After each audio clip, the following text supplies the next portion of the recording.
Hello, everybody, and welcome to Forever Sports. On the back of the sacking of Scott Robertson, lots of people now speaking about the fact that this potentially taints the Greatest Rivalry Tour. And are the All Blacks going to manage to be competitive this year? Or is this going to become a four-test whitewash for a Springbok side at their very best and an All Black side in disarray, to be perfectly honest? Not so much necessarily for results. Obviously, they've not had great results, but if they look at their win percentage last year, for example, you look at their world rankings, they're still pretty comfortable. However, not an All Blacks environment that is particularly good at the moment. And now the questions are, can they get a side together? Can they get a coaching staff together, find alignment, and be competitive come the first test in August? Now, the one thing I will say is that if there was ever an opportunity for an All Black side to try and get some momentum, it's probably this year, because they've got a Greatest Rivalry Tour, which is going to give them so many matches together. And I think if they can get the squad right, it is the perfect opportunity to take a bunch of players from New Zealand, bring them over to South Africa for an extended tour and really get to know each other, find alignment, and make a build-up. So in many ways, I think the Greatest Rivalry Tour, whilst lots of people are saying, has now kind of been or in trouble, for example, and is not going to work, I think it could, in fact, actually be a massive blessing in disguise, because I think it provides the perfect opportunity for the All Blacks to get themselves back on track. And obviously, the big thing for them right now is to make sure they make the right decision with regards to the coaching staff. But the question is will they be competitive? Now, New Zealand Rugby Chair believes that they will be, as it said that they have believed that they've got the players to beat South Africa and they've got the players to win the World Cup in 2027, which is fighting talk, given the fact that the last couple of years, the All Blacks have not looked anywhere near the same level as the Springboks, having won one of the last four matches, of which one of them was a record defeat. Before we get to it, please do smash a like on the video. Please do subscribe to the channel as well. So this is what the New Zealand Rugby had to say in a pretty long press conference yesterday on the back, sort of announcing the sacking of Scott Robertson. And he said, credit is absolutely due to Scott Robertson. He has put together a group of high-quality players and introduced a number of younger players to test match rugby and given them plenty of game time. He says, I don't doubt that we've got the players to beat South Africa in South Africa and to win the World Cup in 2027. Now, I think the big thing is, it's one thing having the players, another thing actually being able to do it. He's speaking about the situation. He said the following. He said that people's decisions are always the hardest because you're really definitive, effective other people's lives. He says, it's very difficult, it's very challenging, but it's also important for me, for others as well, and the whole board of New Zealand Rugby, that we put specific individual concerns aside and think about the All Blacks and think about the need for the All Blacks to continue to win and for us to ensure they have the best environment and the best likelihood of winning.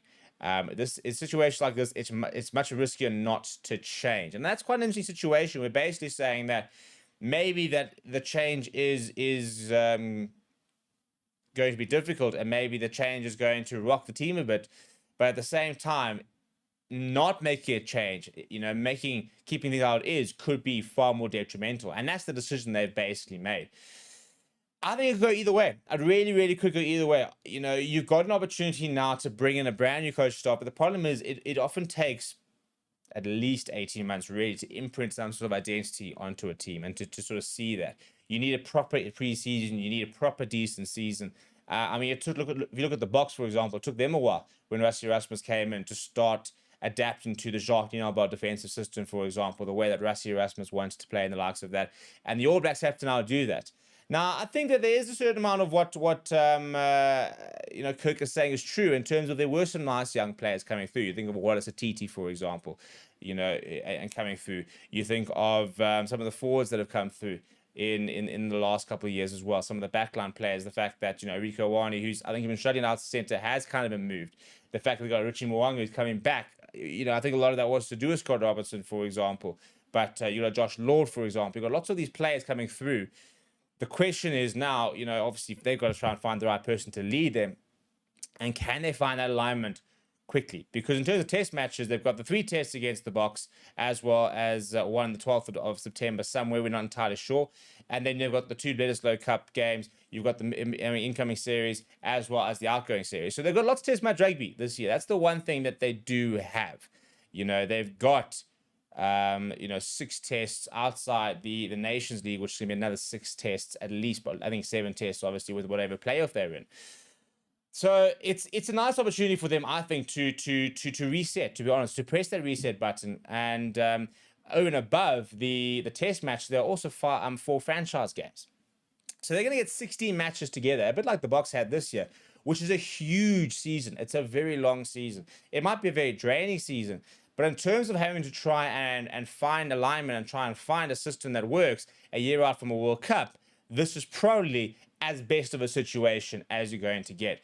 So the question with regards to, is the Greatest Rivalry Tour going to be poor now? Is it going to be watered down, for example? I don't think so. At the end of the day, I think, if there's ever a team that the All Blacks get up against, it's the Springboks. Yes, the Springboks are heavy favourites, will be even more so now, given this situation. But I don't think that we need to panic about what this does to the Greatest Rivalry Tour. I don't think we need to sit there and say this is going to be a walkover, because I don't think it ever is, really. And again, I think we must be very careful of saying that things were going really badly for the All Blacks, but getting too far with regards to saying that it was all bad.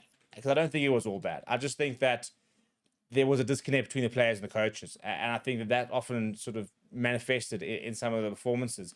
But at the end of the day, we are still talking about a team that is, from a world rankings point of view, second in the world.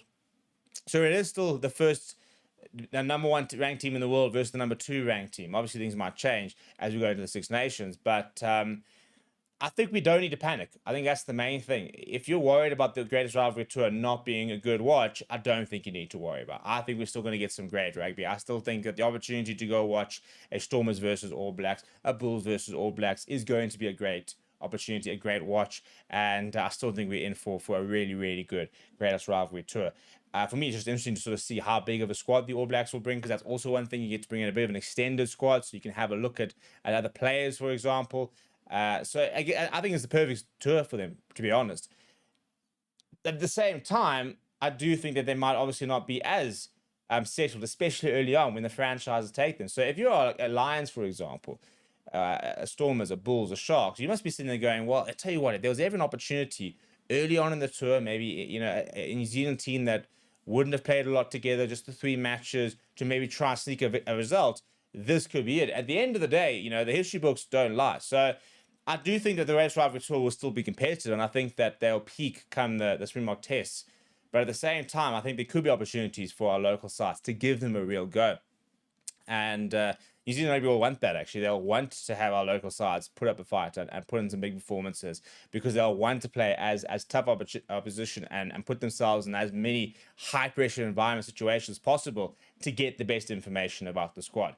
So what do you think is going to happen? What do you think is going to be the effect on the Greatest Rivalry Tour? Let me know down in the comments below. Smash a like on the video. Subscribe to the channel as well. Thank you very much for watching. My name is Steve.